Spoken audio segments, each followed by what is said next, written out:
நான் 10 பேர் இருக்கேன்ப்பா, எனக்கு 10 பதவி கொடு, அவனுக்கு 10 பதவி கொடு அப்படிங்கிறதெல்லாம் பிரச்சனை ஆகுமான்னு கேட்டால், அப்படி ஒரு சில பேர் யாராவது சில பேர் கோரலாம். ஆனால் அது வந்து உண்மையாக இருக்கணும். இப்போ பாட்டாளி மக்கள் கட்சி அப்படி தான் கோர்றாங்க. எங்களுக்கு 10.5% கொடுங்கன்னு கேட்குறாங்க.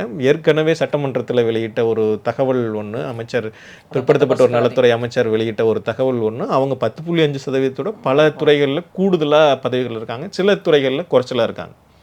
எல்லா இதுலேயும் ஈவனாக இப்போ இந்த இது வந்து ஈவனாக போயெல்லாம் முடியாது.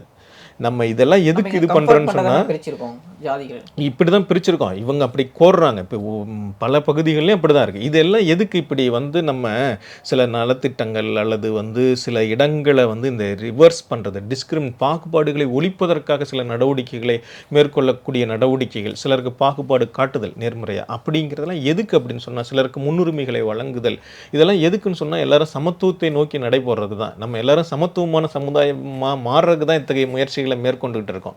அதில் வந்து ஒரு தரப்பினர் இப்போ வந்து அதிகார தரப்பினராக எல்லா செல்வங்களையும் வச்சிருக்கிறவங்க என்ன சொல்கிறாங்கன்னு சொன்னால், இல்லை இது இருக்கிறபடிக்கே இருக்கட்டும், இந்த சமூகம் ரொம்ப அமைதியாக இருக்குது, இப்படியே போயிடுவோமே அப்படின்னு சொல்கிறாங்க.